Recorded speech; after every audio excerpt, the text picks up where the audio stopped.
Have you ever seen a child react like this? Hey, no, give me the iPad. After a phone or tablet was taken away from them? What? What's gonna happen? I did. What's gonna happen? I did.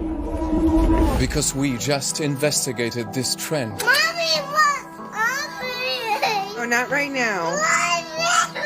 Mama, will bring the iPad back later, okay? And the results are disturbing. Nightfam, if this reminds you of a kid in your life right now, you definitely cannot skip this video. And the data I'm about to share with you is essential for anyone living in today's time. He's just always in his own world. He really quiet for real unless he know you. This is the dark future of iPad kids, also known as the Generation Alpha. Apparently, this 8th grade kid cannot spell a single word correctly on this list. We're talking about anyone in your family who is 13 years old or younger right now. Kids who were born at the same time as the iPad in 2010. Kids who at 8 years old already had their first phone. And they're the only humans in the history of the world to have grown up with a gadget as a babysitter. Mama, will bring it back, okay? I mean, some of these kids haven't even experienced what it's like to get dirty and play outside with neighbors. They literally cannot comprehend a life without social media. And sadly, their parents have chosen the easy way out, using the iPad to shut them up. And don't get me wrong, I can kind of understand you. Many of you parents are just tired. That's why you do this. At least I want to hope so. But see, the temporary relief of 5 minutes when you're letting a gadget take care of your crying child has a permanent curse in exchange, and it lasts for a lifetime. And it's important to say that this isn't just my opinion. This is data. Just recently, school teachers came out saying these iPad-raised kids are doing really bad. Teachers who have taught their entire lives are just up and quitting their jobs now because they can't handle these kids anymore. The iPad kids are out of control. They can easily tap on touch screens, but cannot do basic things like reading or writing. They quite literally don't have the muscles built in their hands to write properly or have the stamina to write because these kids weren't using their hands enough as children. They tend to also get lower scores on language and critical thinking. And sure, they know how to navigate digital apps, but in exchange, they are years late in their education. I teach 7th grade, they are still performing on the 4th grade level. Are you joking right now? And these are future leaders, our future doctors, our future nurses, our future... Please. And because many of them were pretty much raised by an emotionless gadget that doesn't care about them, they're growing up to be, well, the same way. Having to teach and work with you guys as children has been the most traumatic experience of my life. They don't respect any authority. You ask them, can you stand in your designated spot? They're telling you no and shut up. They're throwing things at each other. For more data, if your child is getting more than 2 hours of screen time daily, a long-term study has showed that they are likely to have emotional, social, and attention problems. Kids cannot read. They cannot write. They are ill-mannered. Since looking at the screen for a long time limits children's ability to read faces, they get a harder time learning social skills and even empathy. Which leads to kids who might act like this.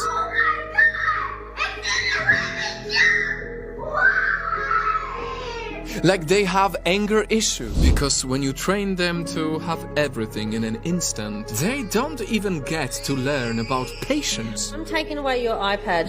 No. Give me the iPad. They don't even get a chance to be challenged or learn how to cope with difficult feelings. Okay. Alright. They detach and disconnect. Well, then you can read and you can play.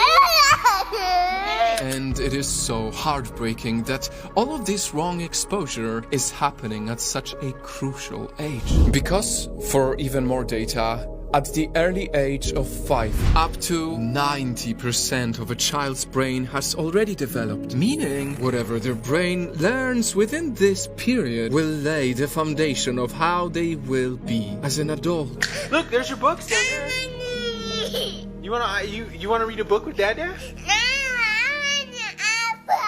You want an iPad? And guys, the reason why this is so urgent is because when it's too late to catch up on all these things because your child or your sibling or whoever was too busy only watching the screen, scientifically, it might be too late to revive them later on in their life. But I take a closer look and she's playing a YouTube short and the mom looks pissed, like she is totally out of it. Only time will tell how bad it could get. But given the alarming data in 2017 that nearly 80% of children have access to a tablet and that 1 out of 4 preschool-age kids has a digital device, we might be raising an entire generation of future adults who will not know how to innovate because they rarely played with toys that sparked their imagination. They probably have no imagination because their brain hasn't actually been forced to come up with any original thought. Who are more short-sighted than ever, ironically more connected but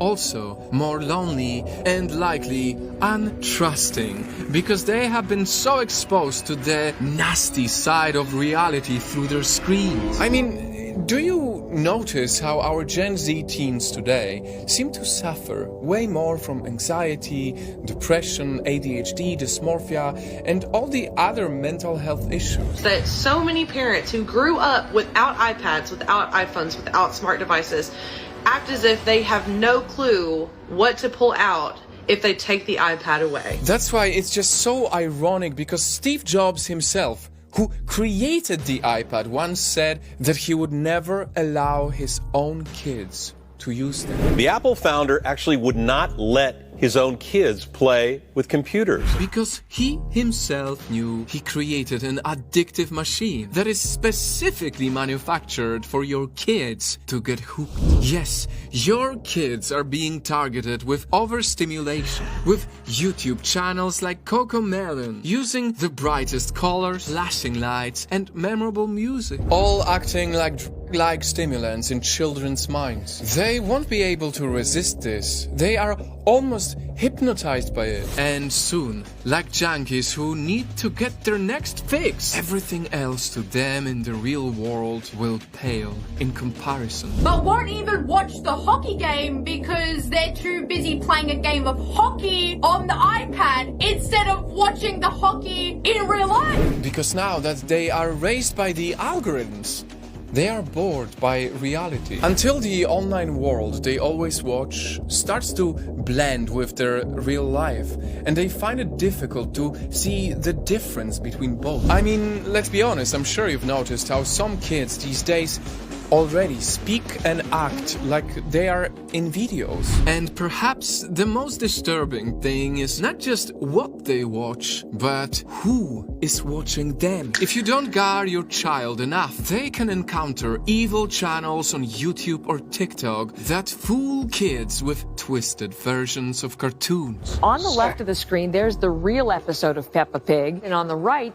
that fake that you're talking about, fear, torturous appearance. If you post your kid's face on social media, it can be free for any creep to view and download. And if you don't monitor what music or shows they consume, they will start idolizing questionable people, normalizing horrible things way too soon. You guys' daughters are twerking at 5.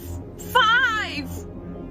Where's the parenting? But, Nightfam, hearing all of these concerning things, is the problem really with the iPad Or is the problem with the parenting? This will be her first iPad, but she had 3 tablets. Currently on the 3rd one right now, because the other 2 broke. But yeah, moms, what do you all think? I might get it for her either way. Because while these future problems are very real, it's also true that these gadgets do help the kids be smarter too. After all, the iPad is only just a tool. It's all about making sure you use the tool and not let the tool use you. Finally, how can you save your kid from this dark future? It's simple. Embrace being a parent and let your kid be a kid. When they throw a tantrum, talk to them through it. Don't just give them the tablet to get peace. That's why the iPod's up there on top of that cupboard, so little boys don't get it. Let them go outside and touch grass.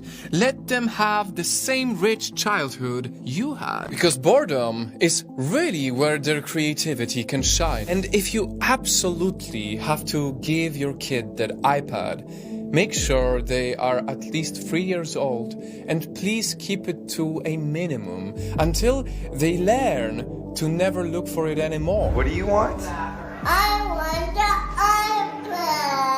I told you can't have it. Until they finally realize that real life and real experiences will always be way more special. I need everybody else in my generation to promise that we are not going to raise iPad children. Please. Night fam, with an open heart and genuine interest to make this world a better place, please share this video with your friends and family. If you believe that iPad kids deserve a better future. And if we care enough to make this come true, we should start by giving them a better childhood.